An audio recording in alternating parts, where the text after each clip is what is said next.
الفاظ دیکھیں، لا تجعل یدک مغلولۃ الی عنقک، نہ تو اتنے کنجوس بن جاؤ کہ اپنے ہاتھوں کو گردن سے باندھ لو، ولا تبسطها کل البسط، اور نہ اپنے دونوں ہاتھوں کو ایسے پھیلا کے اڑانا شروع کر دو، وابتغ بین ذلک سبیلا، ان دونوں کے درمیان اعتدال والا راستہ اختیار کرو۔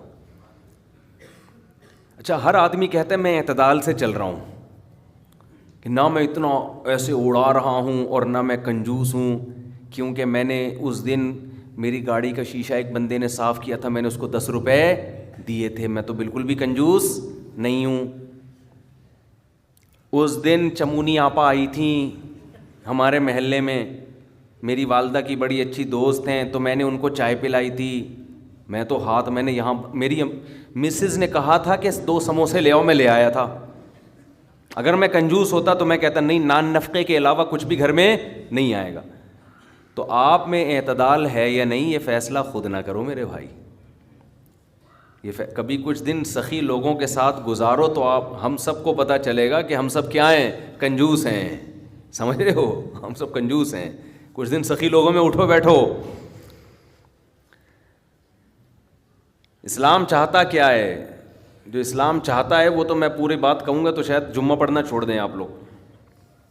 اسلام کہتے ہیں مسافر خانہ سمجھو اس کو، اتنا نہ اڑاؤ کہ کل مانگنے کی ضرورت پیش آ جائے، بس اس سے کم خرچ کرو، ٹھیک ہے نا، یہ رکھنے کی چیز نہیں ہے۔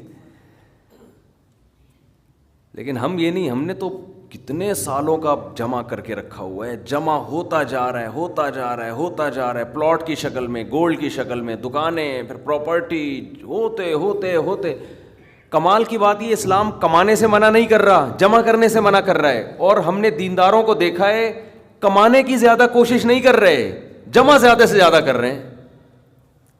عجیب بھائی، ارننگ بڑھاؤ، اپنی ڈبل کر دو، اس میں فائدہ ہے، مسلمان پاورفل ہوگا تو اسلام ترقی کرے گا۔ تو کہتے ہیں نہیں یار میری آمدن مہینے کی اتنی ہے تو مجھے کیا ضرورت ہے، لیکن اس آمدن کو کیا کر رہے ہیں، جمع کر رہے ہیں۔ بھائی کمائی ڈبل کر دو تاکہ خرچ بھی کیا ہو جائے، خرچ اچھی جگہوں پہ شروع کر دو، اپنے لیے نہیں کماؤ، قوم کے لیے کمانا شروع کر دو نا، ڈبل کمانا شروع کر دو، 4 گنا کمانا شروع کر دو، لیکن اس کمائی کو پھر خیر کے کاموں میں خرچ کرو۔ نبی صلی اللہ علیہ وسلم نے فرمایا ایماندار تاجر وہ شخص جو اس لیے تجارت کرے کہ لوگوں کے سامنے ہاتھ نہ پھیلانا پڑے، ایمانداری کے ساتھ تجارت کرے، پیغمبروں کے ساتھ ہوگا قیامت کے دن۔ حضرت عثمان اگر تھوڑا کماتے تو 400 گھوڑے دیتے جہاد میں، بولو نا، گھوڑا لینڈ کروزر تھا اس زمانے کی، 400 V8 حضرت عثمان نے دیے ہیں، کتنا کمایا ہوگا۔ ہاں اتنا کمانا کہ آپ اپنے صحت کی کبھی خیال نہ کر سکیں، آپ بیوی بچوں کو بھی ٹائم نہ دے سکیں، وہ پھر کمانے میں بے اعتدالی ہے۔ کمانے کا ایک حد تک آپ کے ٹائم اور جسم سے تعلق ہے، اس کے بعد کھوپڑی سے تعلق ہے۔ کھوپڑی نہیں استعمال کر رہا، گدھا بنا ہوا ہے، محنت بہت کر رہا ہے۔ ہم نے ایسے کمانے والے دیکھے ہیں کہ سارا دن کمانے کی فکر میں ہوتے ہوتے بچوں کی فکر ہی نہیں ہے، بیوی کو ٹائم نہیں دے رہے، ماں باپ کو ٹائم نہیں دے رہے، اپنی صحت کو ٹائم نہیں دے رہے۔ تو زیادہ کمانے کا یہ مطلب ہرگز نہیں ہے۔ زیادہ کمانے کا مطلب یہ ہے کہ کمانے میں ٹائم تو آپ نے اتنا ہی دینا ہے جتنا آپ کی صحت اجازت دیتی ہے۔ نماز کا ٹائم نکلے، تہجد کا ٹائم نکل جائے، تسبیحات تلاوت کا ٹائم نکلے اس میں آپ کے لیے، کچھ اللہ کا ٹائم بھی نکلے، کچھ دین کی تبلیغ کا ٹائم بھی نکلے، کچھ پڑھائی کا ٹائم بھی نکلے۔ ویڈیو نہیں بنائے بھائی، یہاں لکھا ہوا ہے نا، کچھ پڑھائی کا ٹائم بھی نکلے۔ یہ تمام چیزوں کا ٹائم نکلنے کے ساتھ ساتھ پھر کمانے کو ٹائم دینا ہے۔ اس میں پھر جب اتنا ٹائم دے کے پھر پلاننگ کر کے اس کو بڑھانے کی کوشش کرنی ہے، یعنی ارننگ کو بڑھانے کی کوشش کرنا ہے۔ یہ نہیں کہ آپ نے ٹائم زیادہ دینا شروع کر دیا، اس میں ٹائم زیادہ دینے سے تو آپ کی صحت کو نقصان ہوگا نا۔ ارے 5 نمازیں تو پڑھنی پڑیں گی نا ٹائم پہ، پھر تلاوت روزانہ کرنی ہے کہ نہیں کرنی ہے، صبح شام کی تسبیحات ہیں وہ بھی کرنی ہے، تہجد کی بھی کوشش کرنی ہے، باپ کو بھی ٹائم دینا، اماں کو بھی، بیوی بچوں کو بھی، پھر باقی پھر اپنی ایکسرسائز وغیرہ صحت کو بھی، پھر باقی ٹائم کس کو دینا ہے، وہ پیسہ کمانے کو دینا ہے۔ پھر اس پیسہ کمانے کے کو جتنا ٹائم آپ نے دے دیا تو اس میں آپ کہہ سکتے ہیں کہ پھر ہم اس کو بڑھائیں کیسے, ہم تو 8 گھنٹے کمانے کو دے رہے ہیں, اب اس میں کیسے بڑھائیں ہم. تو بھائی کھوپڑی استعمال کر کے کیا کریں, اس کو بڑھائیں. کھوپڑی سے چیزیں بڑھ جاتی ہیں, کھوپڑی تو استعمال مسلمان کر ہی نہیں رہا ہے نا. اب یہ کہ کیسے کھوپڑی استعمال کریں, تو آپ خود استعمال کرو کہ یار میں یہ کام کر رہا ہوں تو میں اگر یوں کر لوں تو یہ ایسے بھی ہو سکتا ہے. یہ بیٹھیں گے تو سمجھ میں آئے گا انشاءاللہ آپ کی خود, لیکن بیٹھتے ہی نہیں ہیں, سوچتے ہی نہیں ہیں. جو جہاں کھڑا ہے وہیں کا وہیں رہے گا وہ. خیر, تو میں کیا عرض کر رہا تھا, وہ تو بات ختم ہو گیا, آپ لیٹ آئے نا, اصل بات کچھ اور شروع ہوئی. اچھا خیر, جلدی سے بات کو میں لے کے آتا ہوں. تو اعتدال جو ہے نا, سخاوت, سخی لوگوں میں آپ اٹھیں گے بیٹھیں گے تو پتہ چلے گا کہ اعتدال کسے کہتے ہیں. عربوں میں بڑی سخاوت ہے, ہم نے علماء میں بڑی سخاوت دیکھی ہے. تو سخاوت کا مطلب یہ ہے کہ آپ اتنا خرچ نہ کریں کہ کل آپ کو مانگنا پڑ جائے. اس کا علماء نے ایک معیار بیان کیا ہے, وہ خوب اچھی طرح سمجھ لیں, وہ بڑا زبردست معیار ہے کہ اپنے اور اپنے بیوی بچوں کے لیے 1 سال کا ذخیرہ کر لیں پیسوں کا, چاہے وہ گولڈ کی شکل میں ہو یا کرنسی کی شکل, بہتر ہے گولڈ کی شکل میں ہو. آج اگر آپ جاب لیس ہوتے ہیں تو 1 سال تک اگر آپ کو جاب نہ بھی ملے تو آپ نے جو پیسہ اسٹور کیا ہوا ہے اس سے اسی معیار کی زندگی اپنے گھر والوں کو دے سکتے ہیں جو اب تک دیتے آئے ہیں. اور یہ 1 سال آپ کے پاس جاب تلاش کرنے کا یا کاروبار دوبارہ سے اٹھانے کا آپ کے پاس موقع ہے. 1 سال سے زیادہ کی پھر کوئی انتہا نہیں ہے. لوگ کیا کرتے ہیں, جمع کر رہے ہیں کہ کل اگر جاب چلی گئی, کل اگر کاروبار ٹھپ ہو گیا تو بھائی کل کیا, پھر تو خبر تک کا رکھو سنبھال کے, وہ تو پھر ٹینشن سے ہی دنیا سے جاؤ گے. تو کچھ اللہ پہ توکل کرو نا اس معاملے میں. اللہ ہمارے بس میں یہ تھا, 1 سال ایک خاص مقدار ہوتی ہے, اس میں چاروں موسم آ جاتے ہیں. بھائی کاروبار آپ کا نہیں چلا, سردی میں نہیں چلا تو ہو سکتا ہے گرمی میں چل جائے, خزاں میں چل جائے, بہار میں چل جائے, تو کبھی نہ کبھی تو چلے گا. نہیں چلا تو پھر اللہ نہیں چلانا چاہتا, وہ اسی میں اللہ کرے بیٹھ کے. جو آدمی اللہ پہ اعتماد توکل نہیں کرتا وہ تو کبھی زندگی میں سکون میں آ ہی نہیں سکتا ہے. تو 1 سال کا اسٹور کر لیں آپ.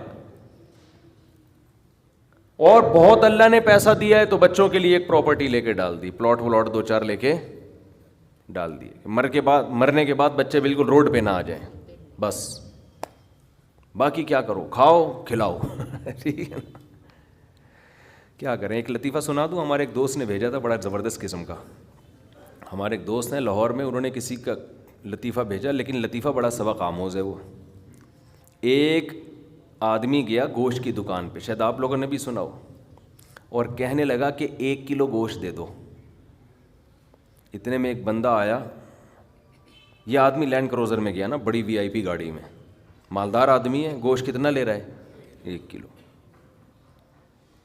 دوسرا آدمی آیا, اس نے کہا بھائی 10 کلو گوشت دے دے, چانپیں بھی اور دل بھی, کلیجی بھی, پٹ کا گوشت الگ, بکرے کی الگ نکال, فلانے الگ نکال. اڑے بھائی, وہ کسائی اس کو چھوڑ کر اس کے پیچھے لگ گیا نا, اس کو پہلے گوشت بنا کے دیا.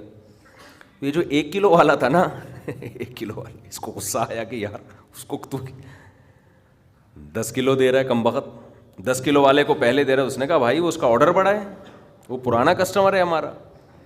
اس نے کہا یار اس کے پاس اتنا پیسہ کہاں سے آیا کہ اتنا ویسے گوشت لے کے جا رہا ہے.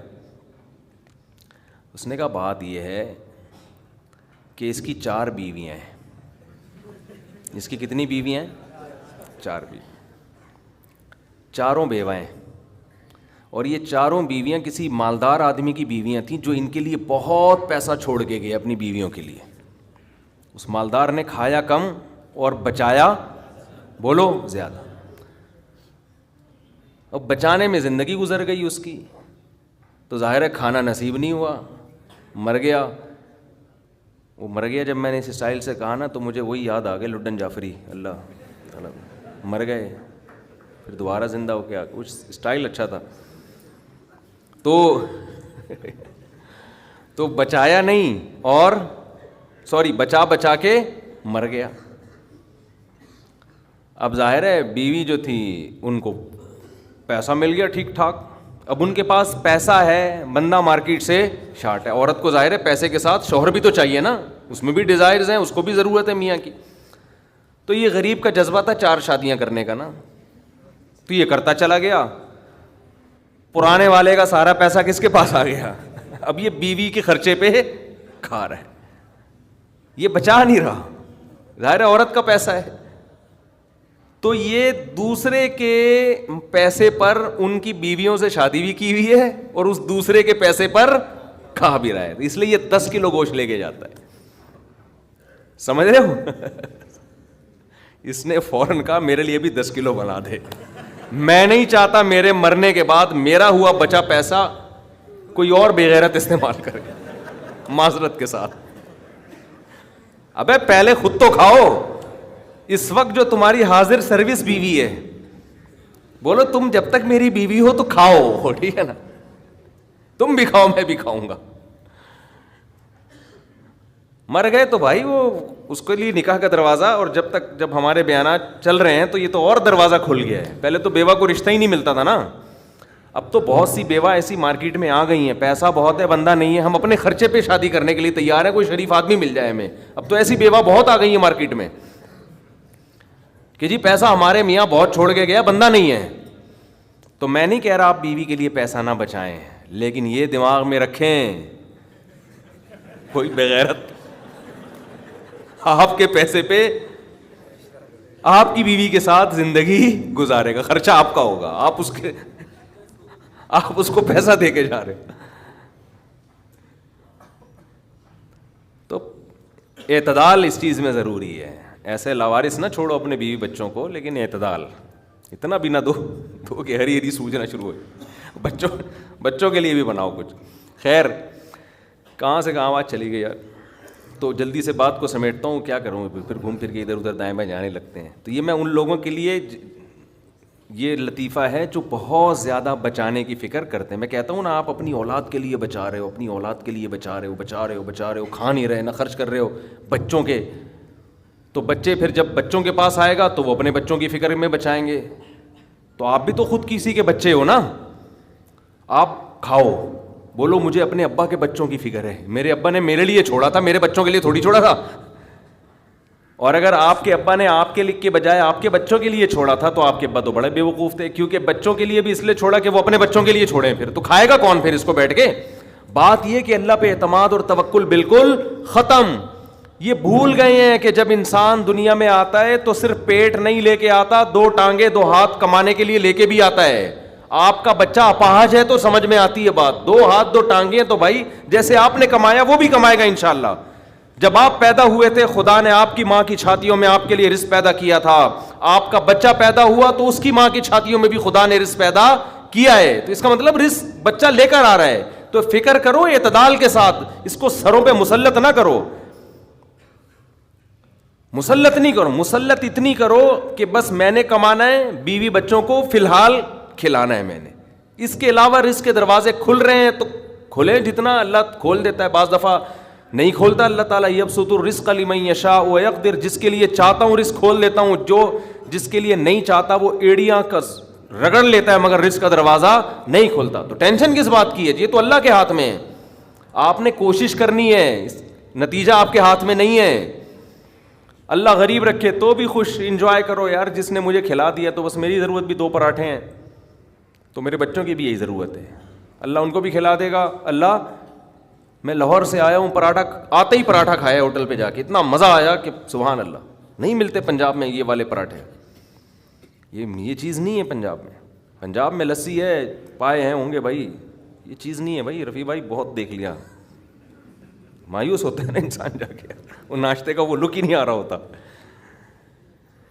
تو ہماری ضرورت بس یہی ہے, تو اللہ دے دے تو ٹھیک ہے بھائی, کچھ بہت دے دیا, کھا بھی لیا, استعمال بھی کر لیا, تو چلو یار ایک آدھ بحریہ ٹاؤن میں بچوں کے لیے پلاٹ بنا کے چھوڑ دیا, مرمر آ جائیں گے تو چلو بھائی. اس سے زیادہ tension tension tension tension tension آخرت کی ہے.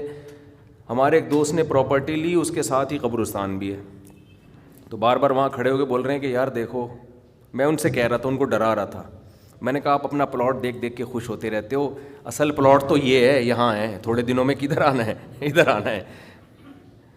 میں نے کہا یہاں آپ جو پلاٹ لیا اس پہ مکان بناؤ گے, 10 15 20 سال کی کہانی ہے آپ کی, اس سے زیادہ کی مجھے سفید بال دیکھ کے لگ رہا ہے کہ ہوگی نہیں. اور یہاں 20,000 25,000 30,000 پتہ نہیں کتنا رہنا پڑے.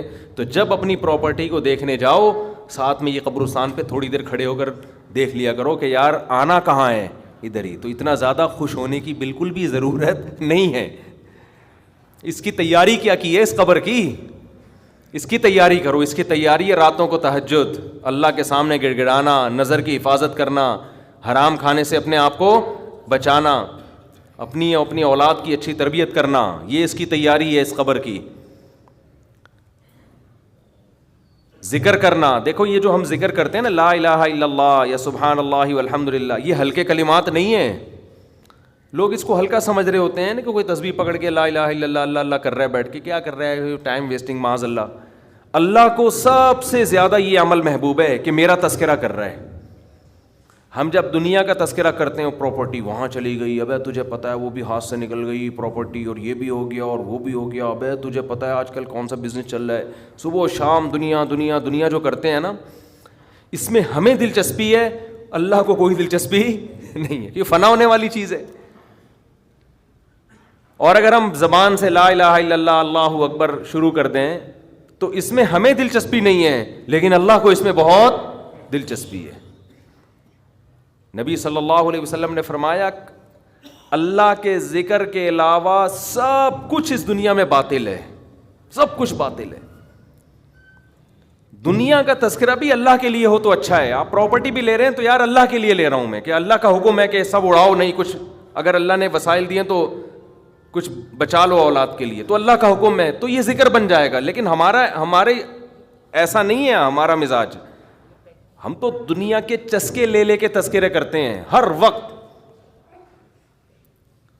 تو یہ اس کی اگر ہم معمول بنا لیں نا, تسبیح ہاتھ میں رکھیں, میں نے دیکھا اس کا بڑا اثر پڑتا ہے. لاشعوری طور پر انسان کی زبان چلنا شروع ہوتی ہے, لاشعوری طور پر. تو عادت ڈالیں اللہ کا نام لینے کی, اس سے دماغ ہٹے گا. یہ جو گند میں دنیا کے گٹر جو ہمارے حضرت فرمایا کرتے تھے, دنیا کی محبت کے دلوں میں گٹر ابل رہے ہیں, تو سکون کہاں سے ہوگا؟ سکون خوشبو میں ہوتا ہے, گٹر کی بدبو